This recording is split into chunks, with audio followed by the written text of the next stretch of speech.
जय श्री कृष्णा, राधे राधे। प्रिय दोस्तों, आज की बात मैं आपको एक कथा से माध्यम से समझाता हूँ। भीष्म पितामह बाणों की सैया पर पड़े हुए अर्जुन से कहते हैं, हे अर्जुन, 4 तरह का भोजन बेकार होता है। पहला, जिस भोजन की थाली को ठोकर लग गई वो नाली में पड़े हुए कीचड़ के बराबर होता है। दूसरे नंबर का भोजन, जिस भोजन की थाली को कोई लांघ कर चला गया वो भोजन नीचता के बराबर होता है, गंदगी के बराबर होता है।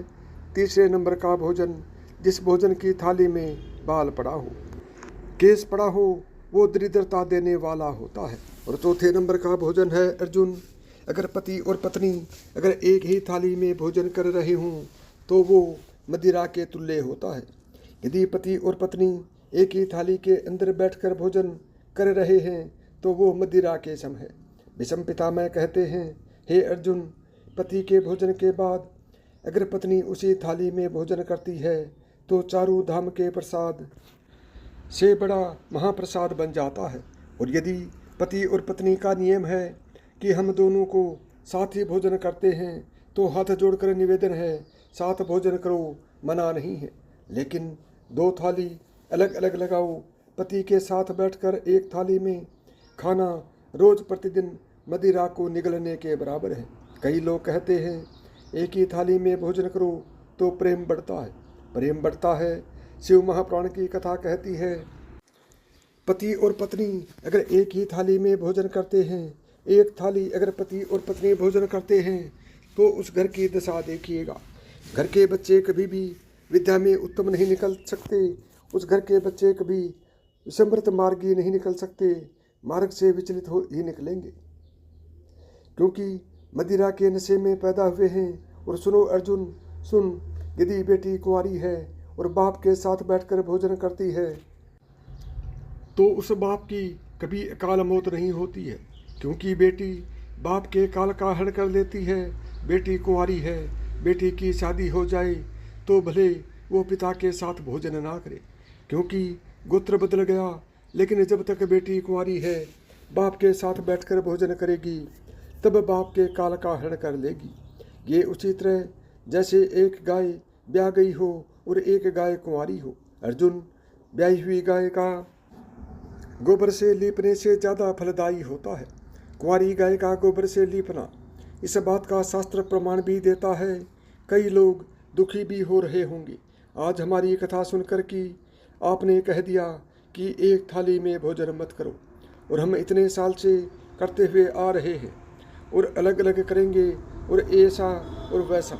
कई लोग तो वीडियो छोड़ के ही चले जाएंगे, लेकिन सत्य यही है और ऐसा शिव महापुराण में भी लिखा हुआ है।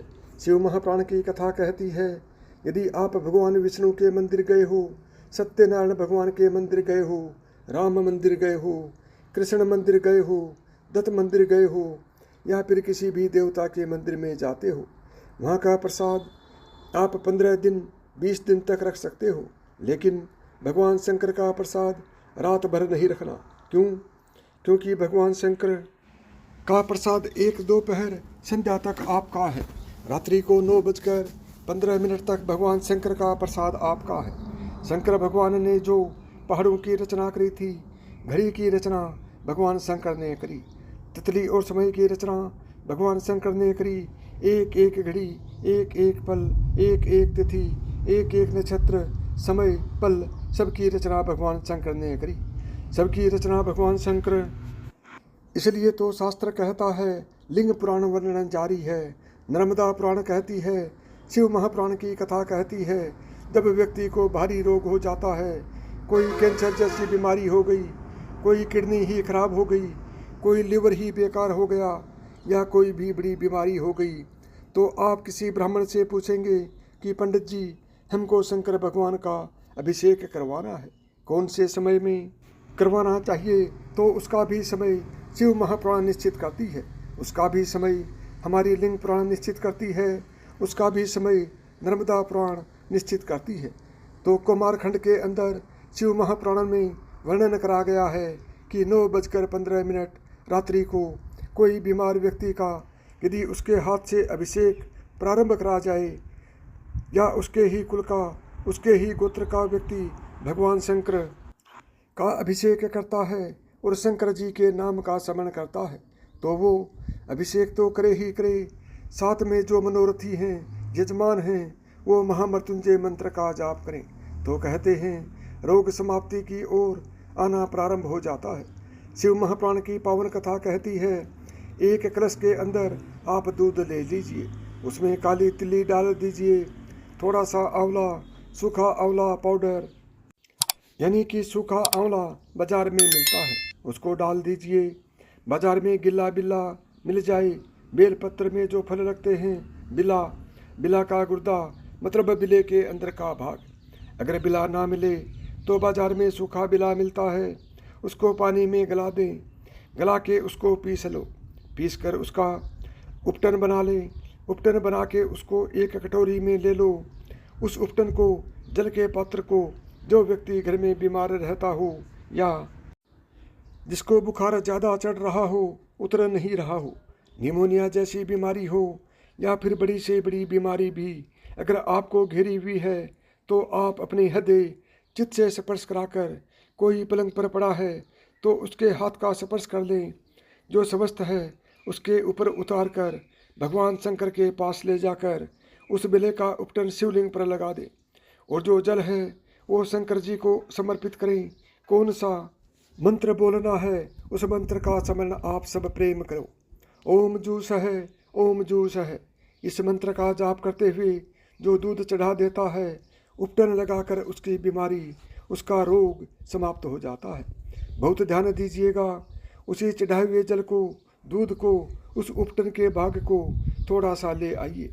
जिस बच्चे को निमोनिया की बीमारी है, जिसका बुखार नहीं उतर रहा है, उसके मस्तिष्क पर लेपन कर दीजिए, हृदय चित्त पर लगा दीजिए। उसके बाद में उस बच्चे को वस्त्र से, गीले वस्त्र से पोंछ दीजिए, उस वस्त्र को झटका दीजिए। उस बच्चे का बुखार 10 मिनट के अंदर उतर जाएगा। ये कभी भी कर सकते हैं, ऐसा कोई दिन निश्चित नहीं है, कोई तिथि निश्चित नहीं है। जब बुखार आए, जब स्वास्थ्य ज़्यादा गड़बड़ हो जाए, तब करिए। मंत्र का जाप करते ही ओम जूस है, इस मंत्र का बस स्मरण करना है। ओम जूस है, इस मंत्र का स्मरण करिए और शिव की आराधना करिए। ये वो औषधि है जो सती माता ने भगवान शंकर से विवाह से प्रथम में प्राप्त करी है। यदि कहीं से 5 मुखी रुद्राक्ष मिल जाए और 5 मुखी रुद्राक्ष को तांबे के कलश में जल भरकर उसमें डाल दो, किसी चम्मच से उस रुद्राक्ष को निकाल लो। आधे घंटे डालने के बाद फिर समी का एक पत्ता, समी पत्र, समी का एक पत्ता लें, यानी कि ले जाकर समी पत्र को ले जाकर शिवलिंग पर रखकर 5 मुखी रुद्राक्ष का जल अपनी कामना में स्मरण करते हुए, अपने मन की कामना करते हुए, सोमवार के दिन जो व्यक्ति समर्पित कर देता है, उसकी मनोकामना भोलेनाथ 3 महीने में पूरी कर देते हैं। समी पत्र पवित्र समर्पित करके 5 मुखी रुद्राक्ष का जल और एक बहुत सुंदर बात वर्णन करूंगा। रुद्राक्ष को सिद्ध करने का तरीका है, भगवान शंकर के शिवलिंग पर रखकर उसका अभिषेक करना और फिर उसको धारण करना। कई लोग पूछते रुद्राक्ष पहनने का तरीका क्या है। भगवान शिव को समर्पित करके मंत्र का जाप करके अभी जो मंत्र हम बताए हैं उस स्मरण करते हुए फिर अभिषेक करके धारण करना। एक छेदी रुद्राक्ष होता है जिसमें छेद होता है या छेद करा जाता है। एक बिना छेद का रुद्राक्ष होता है जिसमें छेद नहीं होता। जिस रुद्राक्ष में छेद नहीं होता वो कार्य में सिद्धि अधिक देता है, सिद्धता प्रदान करता है, वो खंडित नहीं कहलाता। तो दोस्तों, ये थे वो कुछ खास जानकारी जो शिव महापुराण में बताए गए हैं। यदि आपको मेरी बताई हुई बातें पसंद आई हों तो वीडियो को लाइक करें, चैनल को सब्सक्राइब करें और प्रेम से बोलें जय श्री कृष्णा, राधे राधे।